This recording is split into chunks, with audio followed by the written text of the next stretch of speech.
And I wanted first and foremost say I have to give a shout out to my boy Michael because he's the one that posted that months ago, and I was like, I have no clue who this Michael Woodlee guy is.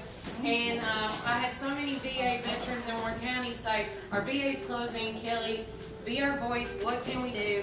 And so then I was like, are you kidding me? We need that. So I talked to him, and we all kick-started the VA clinic closure campaign back in end of March of this past year. And then we just started like working as a community involvement team, not just for Warren, but Van Buren and other counties. But with that said, I do full-heartedly believe this next thing that we're all teaming up to do as a group, as an organization, we're going to call it the Veterans First campaign. And what we're going to be doing is uniting all our counties together to write letters. I know that Michael and them have already been doing the postcard campaign, but we're going to put steroids to it essentially. And so what we're going to do, if you need help writing a letter, if you need help getting the addresses, the emails, the phone numbers, we have it all right there in a booklet right now for you guys to take home with envelopes, with the letters, with the postcards, with the addresses and things like that. Also, me and Sydney are going to try our best to come to many, not just here, to as many veteran breakfasts as we can to help you guys fill out the online surveys. We just found out that the surveys that you guys do, it's only after you have, correct me if I'm wrong, after you have a VA clinic appointment, right? They email you guys. Is that correct?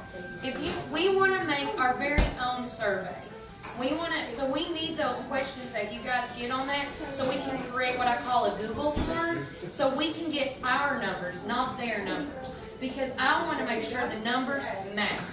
Because I feel like there's a chink in the chain. But with that said, I want to applaud everybody that has already been a part of keeping the voices heard, the veterans' voices heard, because that's the reason why this VA clinic is open. We did so much stuff by making letters and more. I teamed up with Harold here, and we actually, when we went to the state capitol for my little boy's tour, we handed out how many? 6 to 8 booklets of letters from the Warren County veterans to all the state and federal leaders that were there that day. And I do believe between what Michael's doing here, what we're doing there, if we could just amplify that, we can keep that VA clinic open and maybe even make it better. And so, and my second thing is to this. If we cannot keep that clinic open, our second campaign, which I talked to Michael and Harold about, is creating a Veterans First Act. And this is with your local elected officials.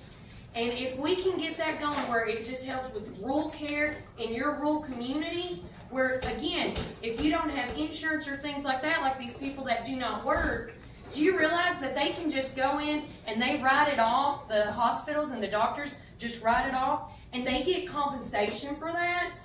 How can they, that has never worked a day in their life, but you guys that fought for our freedoms, have to still go through the trenches like you're getting shot at?